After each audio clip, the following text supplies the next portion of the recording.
Okay, magandang araw. So ngayon ay tatalakayin natin kung paano mag-solve ng isang quadratic equation sa pamamagitan ng extracting square root. So take note, hindi lahat ng quadratic equation ay pwedeng i-solve gamit ang extracting square root. Isa lamang ito sa paraan at ito ay may pinipiling quadratic equation para ito ay gamitin. Mag-review muna tayo. So eto. So, dito, pwede nyo itong i-post, kopyahin sa papel, and then sagutan. Pagkatapos ito ay may sagot sa susunod na slide. So, i-post nyo muna. To check, ay titignan natin yung next slide. Okay, so ano nga ba ang gagawin dito? So, ibibigay natin yung number na kapag minultiply natin sa kanyang sarili, ay magbibigay ng number na given dito. Okay, so for example, etong 100. Anong number ang kapag minultiply sa kanyang sarili, ang magiging result ay 100. So, anong sagot nyo? Yung 10 ba? Tignan natin. So, 10 ay tama kasi 10 times 10 ay 100. Maliban sa 10, ano pa ang pwedeng maging sagot? Pwede ang negative 10 kasi negative 10 times negative 10 ay 100 din. So, ang sagot dito ay positive 10 at negative 10. Okay. So, subukan nyo ang 36, 64, 25, 49, at 81. Ang mga yon ay tinatawag nating perfect square numbers. Okay. Sa baba naman, eto. Give the square root of each of the given number. Place your answer below the given. So, ibibigay nyo daw ang square root ng 100, ng 36, ng 64, ng 25, ng 49, at 81. So, ano kaya ang magiging sagot dito? So, ang square root ng 100 ay positive 10. Kasi, 10 times 10 ay 100. Then, ang isa pang sagot ay negative 10. Kasi negative 10 times negative 10 ay 100. So, kung mapapansin nyo, may relationship etong activity nasa baba dun sa activity na nasa taas. Okay? Tignan natin ang sagot. Okay, yan ang sagot sa activity natin. So, kay 100, 10 and negative 10. Kay 36, 6 and negative 6. Kung bakit? Kasi 6 times 6 ay 36 at negative 6 times negative 6, 36 pa din ang sagot. So, kay 64, 8 and negative 8. Kay 25, 5 and negative 5. Kay 49 naman, 7 and negative 7. Kay 81 naman, 9 and negative 9. So, sa baba din, yung square root ng 100 ay 10 and negative 10. Ng square root of 36, 6 and negative 6. Ng 64, 8 and negative 8. Ng 25, 5 and negative 5. Ng 49, 7 and negative 7. At ng 81, 9 and negative 9. So, bakit? Kasi 9 times 9, 81 at negative 9 times negative 9, 81. So, yan yung sagot. Sana ay nakuha nyo ang karamihan dito sa mga problem na ibinigay ko. Okay? Dito tayo. So, try natin ito. Okay, ganun din. Gaya ng activity kanina. So, ano kaya ang number na kapag minultiply sa sarili niya ay 1 ang magiging result? 121, 9, 144, 4, at 16. At sa baba naman, ibibigay natin ang square root ng mga number na yon. So, square root ng 1, ano kaya ang sagot? Ng 121, ng 9, ng 144, ng 4, at 16. So, lahat ng mga nabanggit na number ay perfect square numbers pa din. Okay? Tignan natin kung nakuha nyo ang tamang sagot. Ayan, ang tamang sagot. Magaling, mahusay kung inyong nakuha ang tamang sagot dito. Okay. Next tayo. Kailan ba ginagamit ang square root sa pag-solve ng quadratic equation? So, basahin natin. So, we can use extracting square roots in solving quadratic equations if the given were written in any of the following forms. So, kapag x squared plus c, so quadratic term plus the constant term is equal to 0. Quadratic term minus the constant term is equal to 0. And then, may numerical coefficient na a. Ax squared, the quadratic term, plus the constant term is equal to 0. Quadratic term minus the constant term is equal to 0. And then, eto naman, nilipat lang yung constant term sa kabila.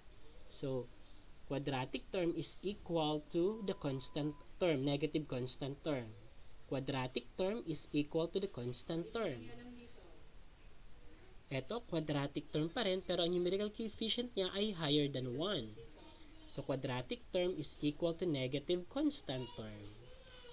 Quadratic term is equal to constant term. So, yan yung mga halimbawa niyan. Okay. Mapapansin mo, so remember that the standard form of a quadratic equation in this is in this pattern. Quadratic term plus linear term plus constant term is equal to 0. Or, ax squared plus bx plus c is equal to 0. Ito yung quadratic term, ito si linear term, ito si constant term is equal to 0. So, in short, if there is no linear term in a quadratic equation, the best method to use in solving is extracting square root. Ibig sabihin, kung wala daw na linear term, wala yung bx, wala yung linear term sa quadratic equation, yun yung hudyat na ang gagamitin natin ay extracting square root. So, mapapansin mo dito, wala siyang mga linear term. So, quadratic, constant, quadratic, constant, quadratic, constant, quadratic, constant, quadratic, constant, quadratic, constant, quadratic, constant, quadratic, constant. So, yun lang ang tatandaan natin or check natin. Pag walang linear term, gamitin ang extracting square roots.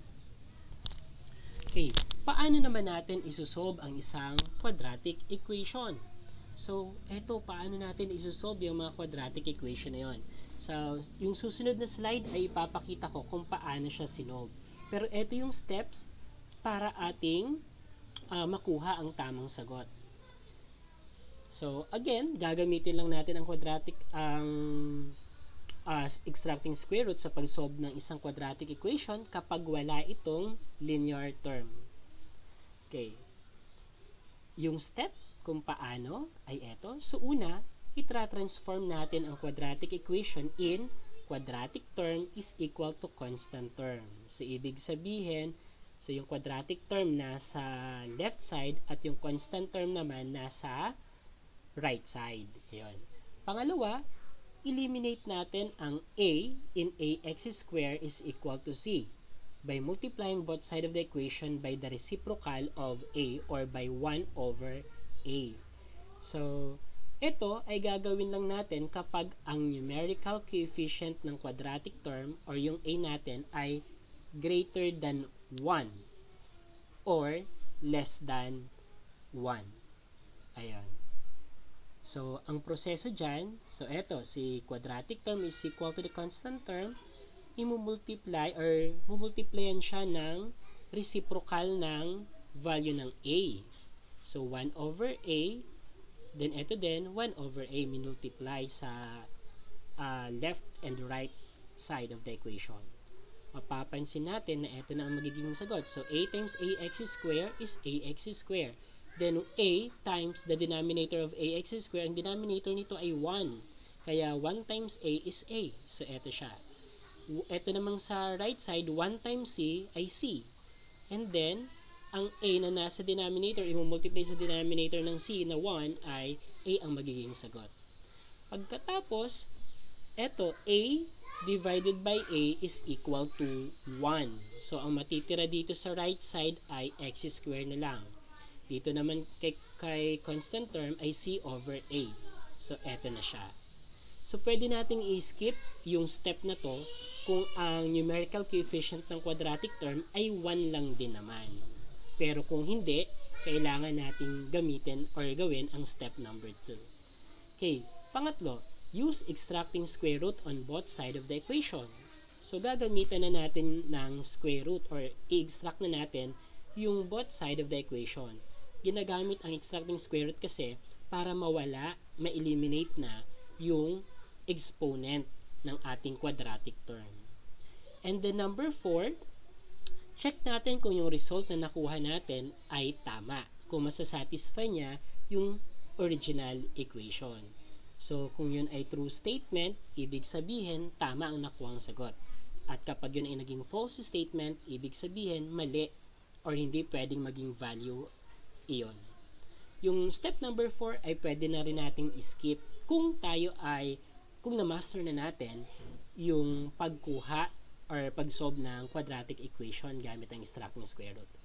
Halika, panoorin natin ang video na aking ginawa kung paano na-solve yung mga given problems. Araw na to, ang concentration natin ay pag-solve ng quadratic equation gamit ang extracting square root. So, halimbawa ay eto, meron tayong x squared plus 169 is equal to 0. So, ang una, itra-transpose natin sa kabila ang constant term. So, magkakaroon tayo ng x squared is equal to, since positive yan, magiging negative 169 siya pag inilipat ng equal sign. Pagkatapos, since ganyan na ang kanyang form, extraction of roots na tayo. So, x squared is equal to negative 169. So, extraction of roots. So, kukunin natin ang square root ng x squared at square root nito. So, square root nito ng x squared ay x. Samantalang ito, since negative yan, ang magiging sagot natin ay no real solution. So, ibig sabihin, wala daw real solution ang gantong klaseng equation. Since kung mapapansin natin, nag-negative yung radicand natin, yung number na nasa loob ng ating radical. Pangalawa, so meron tayong x squared minus 169 is equal to 0. So, paano naman to? So, same way, kailangan nating ilipat yung 169 sa kabilang side. So, negative 169 magiging na siyang positive 169. And then, after nyan, i-extract na natin. So, x squared is equal to 169, extraction of roots. So, square root ng x squared, square root ng 169. Square root ng x squared ay x. So, parang na-eliminate lang yung square. And then, eto naman, anong number ang kapag minultiply natin sa kanyang sarili ay magproproduce ng 169. So, that is, tignan nga natin ang 13. So, tignan natin ang 13. So, 13 times 13. So, 3 times 3, 9, 3, 3, 1. So, we have 9, 6, 1. 169. So, 169. So, ibig sabihin, ang magiging sagot nito, ang number na pwedeng na kapag minultiply sa kanyang sarili ay ang magiging result ay 169 ay 13. Pero dito, dalawa ang ating magiging sagot. So, plus or minus. Kung bakit dalawa? Kasi positive 13 times positive 13 ay 169. Negative 13 times negative 13 ay 169 din. So, ang value natin ay x is equal to 13 or x is equal to negative 13. So, ito ang values ng x natin. Okay? Next naman, ito. So, x squared is equal to negative 100. So, yung constant term ay nandito na sa ating left side. So, ang susunod na gagawin dito, square root na natin. So, x squared is equal to negative 100. Square root, square root. So, extract both side of the equation. And then, eto, square root of x squared ay x. Ang square root naman ng negative 100. Take note, tignan nyo, negative siya. So, anong sagot nyo? Sa palagay nyo? Okay, tama. So, that is no real solution. So, eto na ang magiging sagot kasi negative ulit yung nasa loob ng radical natin. Okay. Paano naman kapag x squared is equal to 100? So, positive ang ano natin, ang number na nasa right side. So, same way, x square is equal to 100. So, para mawala to, kailangan natin siyang i-extract.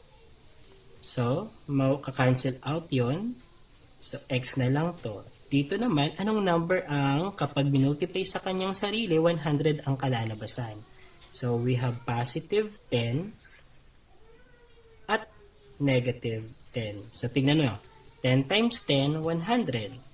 Negative 10 times negative 10, 100 pa din. So, ibig sabihin, ang value ng x natin ay pwedeng positive 10 at pwede rin namang negative 10. So, ito ang dalawang values niya. Okay, next tayo. Paano naman kapag ganito? So, tignan natin. So, ang unang gagawin, so x square, so 16x square is equal to negative 121.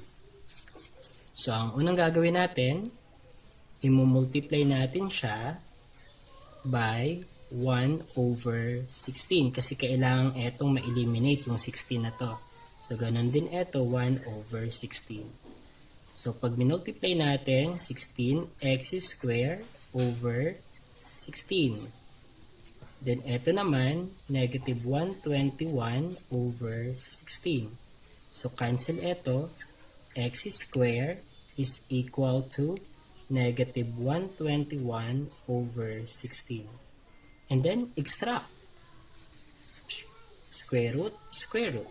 Square root nito ay x.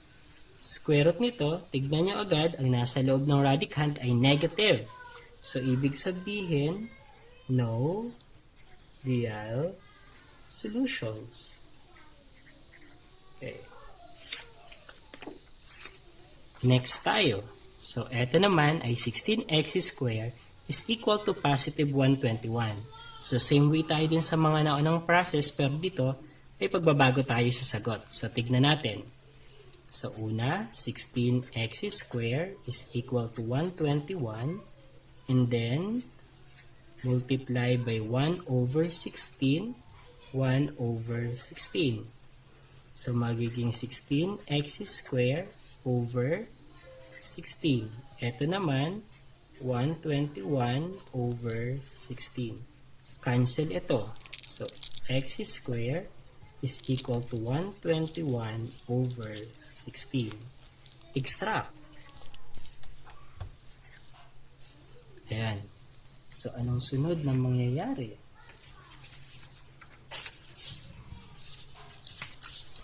Okay. So, galing na tayo sa x square is equal to 121 over 16. Ayan. So, ito, ang square root ng x square ay x. So, mawawala lang yung square. And then, ito naman, anong number ang kapag minultiply sa kanyang sarili ay magproproduce ng 121? So, yun ay 11. Ano naman ang number na kapag minultiply sa kanyang sarili ay magre-result sa 16? So, yan ay 4. Okay. So, yan ay and then plus or minus. So, yan ang ating magiging sagot. So, ang sagot natin ay x is equal to pwedeng positive 11 over 4. Pwede rin naman na x is equal to negative 11 over 4. Sapagkat kapag minultiply natin ang 11 over 4 times 11, pag minultiply natin ang 11 over 4 times 11 over 4, magre-result pa rin iyon sa 121 over 16. Ganun din, ang negative 11 over 4 times negative 11 over 4, magre-result pa rin siya sa 121 over 16. Kaya, etong dalawang to, ang okay. Paano naman kapag meron tayong 9x square plus 196 is equal to 0? So, paano natin isusolve ang quadratic equation na to? So, tignan natin. So, una, transpose ang constant terms sa right side. So, 9 x squared is equal to negative 196.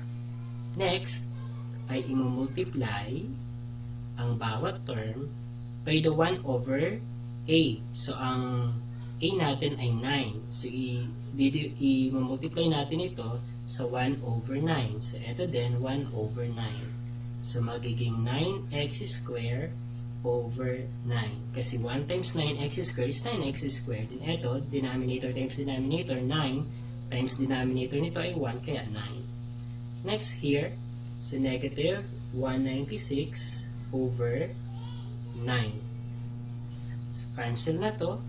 X squared is equal to negative 196 over 9. Extraction of roots. Square root, x, and then, tignan nyo, ang nasa radicand, ang nasa loob ng radicand ay negative.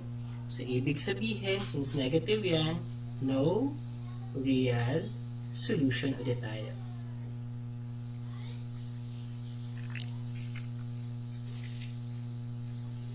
Okay. Next, eto, naging negative lang yung ating yung sign ng 196. So, same way tayo, pero may pagkakaiba sa ating magiging sagot. So, we have transpose. So, magiging 9 x squared is equal to 196. Positive. Naging positive na kasi inilipat natin yung constant term. And then, multiply by 1 over 9 since ang kailangan natin ma-eliminate ay yung 9.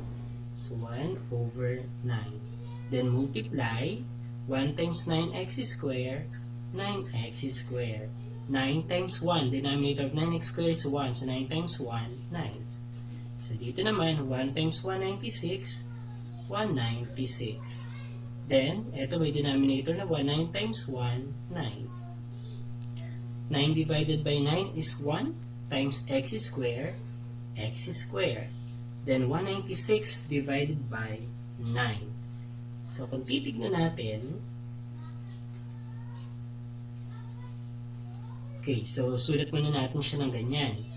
Extraction of roots na. Okay. Okay, from that, square root ng x squared, x, square root ng 196 over 9. So, 196, ano kayang number ang kapag minultiply sa kanyang sarili, magre-result sa 196. So, try natin ang 14. So, try na natin ang 14. 14 times 14. 4 times 4, 16.